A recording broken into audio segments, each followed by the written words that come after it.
السلام علیکم دوستوں، اگلی ویڈیو اپنی سٹارٹ کر لیتے ہیں تو جلدی سے اس کو کر لیتے ہیں۔ یہ آیت ہے اعمال کے حساب سے، والذین کسبوا، اس کا مطلب ہوتا ہے والذین کسبوا، کچھ لوگ ہیں، کچھ کیا انہوں نے، کیا کیا انہوں نے کیے کسبوا بالسیئاتی، اب انہوں نے کیا کرا ہے، برے کام کرے۔ اب والذین، اب یہ جیسے کسی لوگوں کی طرف منسوب کر کے بات انہوں نے کرتی، کیا کریں، کسبو کچھ کیا ہے، سیئاتی انہوں نے کرا ہے برے کام، کسبو کیے برے کام، تو جزاؤ سیئاتی وہی دے دیں گے ان کو اس کی صلے میں، وہ جزا جو انہوں نے کی ہے، جو برے کام کیے وہی اس کے صلے میں ان کو مل جائیں گے، سیئاتی۔ آگے کیا ہے، بمثلیہا، ہمارے پاس یہی مثال ہے، آگے ہی سمجھ میں بات آپ کی۔ پھر آگے چلتے ہیں، وَتَرْحَقُوهُمْ وَتَرْحَقُوهُمْ، اب وہ یہ کہہ رہے ہیں اور ڈھانپ لے گی ان کو، ڈھانپ لینا، وَتَرْحَقُوهُمْ ڈھانپ لے گی ان کو، ذلت بے عزتی، مالہم، اب یہ بات آ رہی ہے یہاں پہ، صحیح ہے، مالہم نہیں ہوگا، ہم انہی کے لیے، من اللہ من عاصم، من اللہ من عاصم، کوئی بچانے والا، ان کو کوئی بچانے والا نہیں ہوگا، آپ سمجھ رہے، کأنما اغشیت، اب یہاں پر یہ بات ہو رہی کأنما، اور یوں محسوس ہوگا، کأنما، سمجھ رہے، اور یوں محسوس ہوگا گویا کہ، اس طرح جیسے یوں محسوس ہوگا، اغشیت، ان کو اوڑھا دی جائے گی کوئی چیز، اوڑھا دیے گئے، ان کو اوڑھا دیے گئے، وجوہم کتام، وجوہن کتام، اب ان کو اڑا دیے گئے، وجوہم مطلب ٹکڑے، اب کس کے ٹکڑے، اب کیا اڑایا جا رہا ہے ان کو، دیکھ رہے ہیں آپ، عاصم کا مطلب یہاں قرآن میں آ رہا ہے کوئی بچانے والا، کوئی بچانے والا، سمجھ رہے، تو ان کو کوئی بچانے والا نہیں ہوگا اس ذلت سے جو اللہ کی طرف سے ان پر، معلوم من اللہ کی طرف سے آئی ہے، من عاصم، کوئی بچانے والا نہیں ہوگا، کانما گویا کہ ان کے اوپر کچھ چیز اڑا دی جائے گی، اب یہ اڑانے کی بات کر رہا ہے، وجوہم، اب کیا اڑانا چاہ رہے ہیں یہ،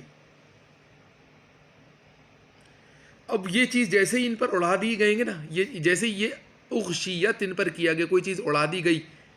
کیا اڑا دی گئی، وجوہم، تو ان کے چہروں کو کہہ رہا ہے، وجوہہم، ان کے چہروں پہ کوئی چیز اڑا دی جائے گی، ان کے چہروں کو، اب وہ کیا چیز آ رہی ہے ان کے چہروں پر، قطاعن، اب یہ لفظ قطاعن ہے، ٹکڑے، رات کوئی ٹکڑا ہے جو ان کے چہروں پر آ رہا ہے، کیا اڑا رہے ہیں، من اللیلی، اب آگے بتایا، رات کے ٹکڑے ان کے چہروں پر اڑا دیے جائیں گے، اب چادر کی بات نہیں ہو رہی، تو یہ تو یقیناً جب کوئی ٹکڑا ان کے چہروں پر آئے گا تو ایسا کوئی چاند کی روشنی میں سایہ ہے یا کوئی ایسی چیز ہے جو ان کے چہروں پر آئے گی، من اللیلی، ٹکڑا، قطعن، قط، ٹکڑے کو کہتے ہیں نا، خربوزے کا ٹکڑا، پتھر کا ٹکڑا، قطعت، قط، کوئی بچانے والا نہیں ہے، عاصم، دیکھ رہے ہیں آپ، عاصمم، قطعن من اللہ، ٹکڑے، من اللیل، رات کے، مظلمن، اب یہ کیا بات ہے، جبکہ وہ اندھیری ہو اور بہت گہری رات میں ہوگا یہ کام، سمجھ رہے ہیں، کوئی ٹکڑا ان کے چہروں پر آ جائے گا، چاند چمک رہا ہے، اب وہ ٹکڑا، یہ بات ہو رہی ہے چاند گھرن کی، آپ سمجھ رہے ہیں، لفظ عاصم، کوئی بچانے والا نہیں ہے ان کو چاند گھرن سے، جو ان کے چہروں پر ٹکڑے آ جائیں گے، آپ دیکھ رہے ہیں یہ بہت سے اس میں گیم بنے ہیں، اس کے اوپر بہت سی ایسی فلمیں ہیں، چاند گھرن، اور اس کے بعد دیکھیں قرآن میں اس کا پورا ذکر موجود ہے، میں نے آپ کو بتا دیا، جو برے کام، اب برے کام کون سے، یہ وہ برے کام نہیں ہے جو آپ سمجھ رہے ہیں جیسے کہ میں نے کسی کا قتل کر دیا، کچھ کر دیا، وہ کر دیا، یہ برا کام نہیں، یہ کوئی خاص کام ہے، ایسا کام ہے کہ جس کے نتیجے میں کوئی رات کا ٹکڑا جب چہرے پر پڑا، عاصم کوئی بچانے والا نہیں ہے اس ذلت سے ان کو جو اللہ کا عذاب ان پر آیا، اور پھر ان پر وہ ٹکڑا اڑا دیا جائے گا انہی نے جو کام کرا اس کے نتیجے میں، اور وہ چہرے پر ان کے آ جائے گا، اب یہ بات یہ بتا رہے ہیں کہ بہت اندھیری رات کا وقت ہوگا جب یہ، آپ سمجھ رہے ہیں، تو یہاں پر چاند گھرن کا بھی ذکر ہے قرآن میں اس آیت کے اندر، آپ دیکھ رہے پورا، لیکن اس کو سمجھنے والا ہونا چاہیے، تو اب یہاں پر یہ پتہ چلتا ہے کہ جب چاند گرہن ہو رہا ہے یہاں پر، اور ان کو یہ صلہ مل رہا ہے. اب اس کے نتیجے میں کوئی کام ہوگا ان کے ساتھ. جب ان کو کوئی بچانے والے ہی نہیں ہے تو پھر یہ کسی ایسی وحشت ناک چیز کے پاس چلے جائیں گے کہ ان کو کوئی بچانے والا نہیں ہے. تو یہ تھی بات. تو یہاں تک ہم اس کو کلیئر کرتے. تو دیکھیے بات یہاں پر وہی آ جاتی تھی کہ قرآن شریف میں بھی یہ ذکر ہے, اور پھر ہندو مذہب میں بہت سی ایسی کالی ماتاؤں کا بھی ذکر ہے کہ جو چاند گرہن اور سورج گرہن